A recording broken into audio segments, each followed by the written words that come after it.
Welcome, and we are going to take you through the Bengals 53-man roster, which was just announced. And as we all know, there is going to be changes, obviously, but we're going to get to that a little bit later. But for now, John, what really stood out to you? Like, who did you think was going to make it but did not? I think the quarterback situation was interesting because I think we expected like one quarterback out of Brandon Allen, Jake Dolegala to make the final roster because the whole thing was like, you want as many quarterbacks as possible in case one of them comes down with COVID and you have to have emergency depth there. But I think the plan is to have one of them be brought back on the practice squad, have them be protected throughout the season as one of the four players that can be protected. Other than that, I think it'll be interesting to see which cornerback that got waived gets brought back, if one of those guys gets brought back, because they have to replace Trey Waynes, who will soon go on injured reserve. I was slightly not surprised. I think the decisions at running back and linebacker were interesting because they went heavy at both those spots. They went with 4 running backs and 6 linebackers, keeping Jordan Evans and Travion Williams, who were the 2 guys I think mostly on the bubble at those spots, but they went heavy there. And as a result, they only went with 9 defensive linemen with the trade of Christian Covington, which we can also get into. So at the end of the day, I think at least 53 spots were predictable. And it was just some decisions that they just happened to make, which, they could have gone another way, but they went with, 2 quarterbacks, 6 linebackers, and that ultimately altered how this came to be. Yeah, John, I look at Ryan Finley as being the backup. And, we saw what he did last year, not impressive. And the biggest thing with him is his arm, right? But at the same time, I look at, Jake Dolegala was kind of the long-term project, kind of the high upside guy, with the big arm do you remember when he threw that ball into the sun? Do you remember, there was that clip of him? He threw it so, you remember that, John? Yeah. The ball just evaporated. Yes, yes, like the wings of that one character, right? Right. Yes. Icarus. Yes. What those melted? I think. Yeah, but yeah. Right. Exactly. So you remember that. Now Ryan Finley, meanwhile, I did try to hype him up. I don't know if you remember the highlight video with the cannons and the explosions. Yeah, but it didn't help his arm, his strength, unfortunately. But what I'm trying to say, John, is this. I think Finley and Dolegala are the exact opposites. I think that Finley is an older guy. He has the smarts. He has the brain. He just doesn't have the arm. And Dolegala has the arm, but not the other stuff. And so when you look at I think they're thinking, hey, who's the kind of guy we want, Joe Burrow to be able to lean on, a guy come in, maybe play, I don't know, half a quarter for Joe Burrow, and if you think of that, it does make sense because we're not, if Dolegala is ever going to have to take a snap, we're doomed. If same with Finley, but Finley seems more like that classic veteran backup. I think that's exactly what he is. There's nothing more than that. And right. if you have, and I think it's the same thing. If you have to play Finley, your odds of winning dramatically decrease. No matter how good or bad Joe Burrow is this year, your chances with Finley are just minuscule. Like they're screwed if he's in. But I agree with what you said because the flashes that Dolegala showed last preseason were promising, and we expected that to translate into training camp this year. Apparently, it didn't happen. He was given chances because Finley was, I think, sick for about a week during training camp, and Dolegala just didn't do anything with those chances. So it was pretty clear that in their minds that Finley was still the clear-cut number 2, but at the end of the day, their situation isn't really that much better than it was before. Well, John, there's also another guy, Brandon Allen. And he started 3 games. He wasn't great, but he was serviceable, let's say, right? I guess he was kind of similar to Finley's performance. I guess think that's more apt. That's more apt. Yeah. Okay. So, in that sense, I was just thinking, if you're going to keep one of Finley or Allen, I get why they kept Finley. But I guess the next question, I wanted to save this for the final segment, but we'll just talk a little bit about now, is Josh Rosen, right? People are like, oh, Josh Rosen. Look, I'll admit, I was excited about Josh Rosen because the way he throws the football. He makes some excellent passes. He has really nice touch. He has all that stuff. I just think there's been too much going on for him to ever find his footing. Now, Zach Taylor shot that down. He said, that's not the direction we're headed in right now. Okay? So he could be saying, John, he could be saying right now, because they can't even make a claim for him right now. The direction I'm headed in is, Applebee's to get lunch. So get out of my face. I'm not picking up Josh Rosen before lunch, probably not before dinner. That could be what he was saying. I mean, look, John, let's think about it like this. Okay. If we didn't have a rookie who we're so high on, you take a chance on the guy with the high upside like Josh Rosen. Right. Yeah. So, but yeah, go ahead. Yeah. I think we all love Josh Rosen on this program. I think last year when it was rumors about him being traded from the Cardinals, we wanted the Bengals to be a part of those discussions. I think at the time, trading a second rounder for Rosen was a good idea for a team that didn't have a franchise quarterback. The Dolphins did that. And apparently what they saw in 1 year with him and Ryan Fitzpatrick is that we want to go and draft Tua.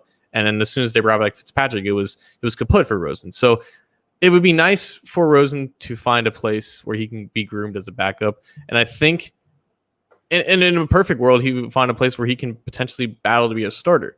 But for him in that development, I don't think Cincinnati is the best place for him because there's no way he's going to be a starter within the next 5 years of Joe Burrow here. I think if he comes to Cincinnati, he's just in another just endless loop of purgatory of finding a place in the NFL. And I think that's the most important thing for him. John, I agree. But at the same time, how many backups have we seen to, was it Brett Favre? Like, was it Brunell or all these different guys that got their shots? Or, the Patriots, they had all these backups that they had these little chances here and there. And the Patriots got the lots for them in trades. And Jimmy Garoppolo was like a second round, I think they got for him. So, I mean, what I'm saying is, yeah, he's not going to be the starter. But let's be honest. They're generally... a backup quarterback is going to get some chances to show us the stuff, whether it's in a blowout loss, whether your quarterback, takes a bad sack and is out for half a game, So I don't know. I mean, I don't know. I don't think Joe Burrow is an Andy Dalton where you have to worry about hurting his feelings by having a guy that say, oh, this guy's young and potentially a starter too. Joe Burrow is not worried about that. So I don't think he is either. But again, I think if the whole goal is to bring in Rosen so you can flip him for a higher pick than for like a draft pick after you just claim him for nothing, I just think that's still manipulating him. And I just want him to go to a place where a team develops and invests in him. And I don't think he's going to get that in Cincinnati. I don't think he's going to get it anywhere though, John. I don't know. That's the problem, Maybe Indianapolis. Who knows? Yeah, maybe. Okay, so John, look. Let's talk about the rest of the roster. Mason Schreck. This guy, he did not make the roster, John. Big loss for Ogres out there, but I think it was. I didn't understand like the whole thing about keeping 4 tight ends though, because we all knew that Ethan Carter was going to make the roster because he's a special teams ace. But you have an offense that only uses 1 tight end about 85% of the time, and you want to give Drew Sample as many opportunities as possible, rotating in and out with CJ Uzoma, and then you still have Ethan Carter, who's a special teams ace. There just wasn't really a lot of room for him, and it's good on the Bengals to just release them of that whatever minimal sunk cost that it was, just not hold on to a player that's just not going to make that much of an impact. No, I agree, and I like the 7 receiver approach. I like that. I like our receivers. I'm so happy for Mike Thomas. I'm so happy that he had the kind of camp where they're like, this guy's going to be a contributor, and they let Morgan Stanley go. They let DeMarcus Lodge go. He had the best catch of camp, maybe the big 40-yard touchdown. He had a big catch. I don't know if you remember that. Yeah, but DeMarcus Lodge. There's one day we were all talking about DeMarcus Lodge. Everybody. He went viral.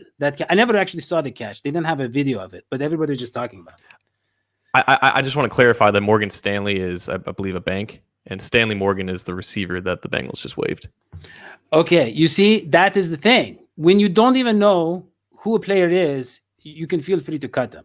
And so that's why I'm okay with that move, John. But let's put some Stanley Morgan. Let's put some respect on Stanley Morgan's name. He was the best special teamer of this team last year, but unfortunately, it's hard to keep 8 receivers. And I think there was a lot of talk about how can you manipulate this roster by keeping 8 receivers in order to keep one of your special teams aces. I think he's a prime candidate to come back on the practice squad along with the receiver in Scotty Washington, who got a lot of reps with Ryan Finley during, I think, the second team scrimmage. But there's promise still with Stanley Morgan as a special teamer, and hopefully he stays with the Bengals. And if he has to contribute this year, I think he'll do fine. I mean, John, there's promise if he starts his own bank And then people, if they're like me, they're like, what was the name of that bank we always go to? Maybe they go to the wrong bank. He has a booming, billion-dollar banking industry. That's possible too. But John, look, here's the thing. You talk about special teams. So isn't Erickson, wasn't he classically, or I don't know what he is now, but he's not the receiver you want on the roster just to catch passes.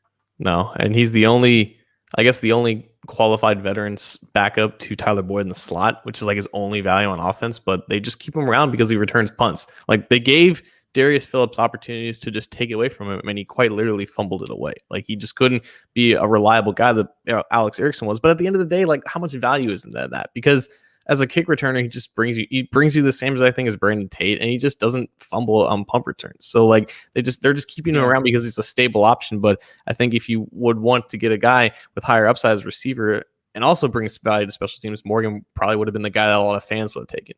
Yeah, I agree. But John, okay, so I want to go to the corners because there's a bit of concern with Trey Waynes. We don't have a clear cut starter across from William Jackson. I mean. It looks like Darius Phillips is probably the guy, but I don't think it's necessarily like it could change in 2 weeks, right? Right.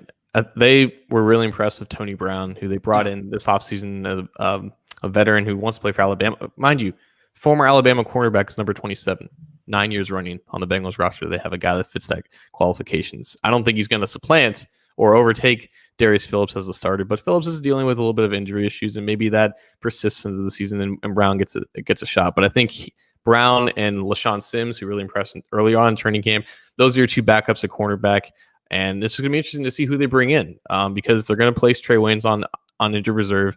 They're more than likely going to add another cornerback, and I don't know if it's going to be one of the guys that they waived in Winston Rose, Torrey McTyer, Greg Maben, or someone who got waived and released by another team. But there's going to be another body that's added to that group, and I think you're right. It's still Darius Phillips' job to lose, and I think you might as well just see what he can do because he's a playmaker out there, and he might give up a couple of big passes every now and then, but he's a turnover machine, and you want to capitalize that until the negatives outweigh the positives. Yeah, John, and I agree. And I'm all for high upside, especially when we have nothing to lose this season. I mean, we went 2-14. We have a rookie quarterback. It is not about, it really, we could go 6-10 and consider it a success. So put the guys out there with the upside, see what they can do. Maybe we have a ball hawking defense next year, And let me just say, John, I mean, look at the changes on defense. So we drafted 3 linebackers, and all 3 of them made the team, John. Mm-hmm. Even 7th rounder Marcus Bailey, and I don't think this is why, but he was on our show, and he was a long shot to make the roster, and then he made the team. And you have to think that publicity, that encouragement, that confidence. Anyways, I don't know what it was, but he made the team. He's a very talented guy. We know that. Very, very charismatic guy. Maybe he charmed the there's a lot of different things he could have done. But I just want to say, we look at the linebackers, and we traded a guy, Austin Colitro. Now, obviously, I was very attached to Austin Colitro. I big fan, long time. But we lost him. But we got a guy who sounds it's a very Bengals name, Christian Covington. It just makes you think of the area, And we got this guy, Christian Covington, to add some depth to the defensive line. But what I'm trying to say, John, is that if you look at the linebackers, we were like, hey, we have Jermaine Pratt, who I think the thing they say most about him is he does not look like a rookie. He does not look like a rookie. He was a rookie last year. He's not a rookie this year. He does not, that's what they're saying. So what they mean is he's really corrected a lot in terms of discipline and understanding him. Okay. Then you have Josh Bynes, classic veteran, savvy, smart, reliable type of guy. Then you have, what's that guy we've had for a long time? Evans, Jordan Evans. Jordan Evans. We've had that guy for a long time and the potential, but he is probably going to get the snaps ahead of Bailey, Logan, and Akeem Davis Gaither, right? That's probably the top 3 snaps. I think it's comfortable. It's easy to say that Evans made the team again because he has special teams experience, and they want to keep as many of those guys as possible. 6 linebackers is a lot for a defense that's probably only going to play 2 for like 90% of the game. And I think the only time last year that they played 3 for most of the game was against Baltimore. So you have 2 opportunities to go pretty deep at linebacker throughout the game, but mostly it's going to be Pratt and Bynes. And then you have maybe Davis Gaither and Wilson rotating in on passing downs to utilize their their abilities and coverage. But I think then you have Evans and Bailey kind of round out the group, and both those guys are going to be heavy special teams contributors, as is Davis Gaither and Logan Wilson too, if they're not going to play out on defense. But 6 linebackers, you got to use as many of them on special teams as possible, and rotate those guys in on coverage, because while Josh Bynes was impressive the last couple of years, he's getting older, and there's more upside with those other guys that are younger and quicker. I think they keep Bynes to the end of the season. I think they do because of his knowledge and his, the presence. I don't know if Jordan Evans makes it, but I'll tell you this, John. I don't think they're going to keep 6 linebackers. And I look at around the league, and I want to get your opinion. Because let's be honest, if someone cuts a talented tackle or a guard or a cornerback, we're going to pounce on that, right? And so, I mean, there's some names out there. I want to get your opinion. The Eagles waived a couple of guys. Prince Tega Vanogo, and as a tackle, and Sidney Jones is a corner, former second-round pick. What names do you can talk about them, or just other people? Who do you think the Bengals might be thinking? Because they were saying how, I think Jeff Hobson was saying, they're going to spend all of Saturday night looking at all the names and using that waiver priority to their advantage. Yeah, I would not be surprised if they only add like 2 or 3 guys. Because let's just look at this whole dynamic here, because these guys don't have any film on these guys for this year. That they're going off either scouting reports from the draft or just what they've done the last couple of years. There's not a lot of new information about these guys, and therefore it's tough to see them making a lot of decisions. Like, for example, the Cardinals last year, I think, claimed 4 or 5 guys right after waivers opened up at the beginning of the year because they were the top of the waiver wire. I would guess for sure a cornerback, whether it's someone that they just let go or someone that another team let go. And that at that position, I think names like Quentin Meeks from the Chargers, Madre Hopper from the Raiders, and Jalen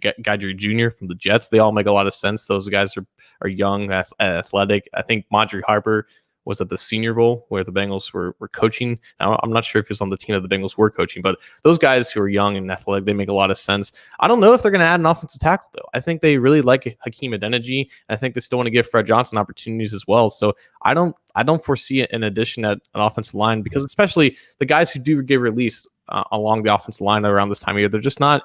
If they're not rosterable for those teams, they're probably not rosterable for the Bengals. Well, I mean, unless it's like a veteran who they cut for cost saving or something like that. But I don't know if there's anybody out there like that. But I noticed you didn't mention Bobby Hart. So you've come to terms with him being a long-term, a staple of the offense. So I mean, he's starting until they literally can't take it anymore. Like he could give up 5 sacks to Joey Bosa in week 1 against the Chargers, and maybe that'll do it. But I don't know. Yeah. All right. Well, I think we covered everything, John. I think we covered the roster, the state of the roster, and potential changes. And we're going to be following this. We know, John, this is not the final 53. Probably not even before week 1. No. With all the people being cut. Probably, like you said, 2 or 3 names could be moved around, and that could be huge. And so, but that is all we have for right now. Of course, like we've been saying for a long time, we are starting the Believe podcast. It's coming up very soon, the #1 Bengals podcast. And also, John and I joined this new app. It's called the Locker Room. And if you know anything about locker rooms, you're actually allowed to say whatever you want in there and have no repercussions. That is the good thing about locker rooms, right, John? I mean, they call it locker room talk. Mm-hmm. You just go in there, and you can say whatever you want, and it's like you get a free pass. So me and John are going to be on there. We're going to probably do some chats, maybe game time chats, when the games are going, and we just get, our fans can come in there. So you can find me, Dadio McDoug. You can find John Sheeran on there. You can find us on Twitter. You can find us everywhere, really.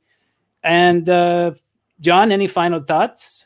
Well, the best thing about that app is that if you guys want to talk with us, like, you can request it, and then we can either deny you or accept you. And most likely we're going to accept you unless you have something mean to say about us. But that's the best part about that. It's a very interactive discussion, and I'm very excited to be a part of it. Yeah, me too. And so, I'll be in John's room sometime. He'll be in my room sometime. We'll probably fight, kick each other out. It'll be really fun. But that is all we have for this show. For John Sheeran, I'm Dadio McDoug. So much. And thank you so much. We will see you next time. So long, sweetie. Bye. Oh, don't forget to subscribe and like and turn on notifications and leave comments. You couldn't help yourself. I could not. Goodbye.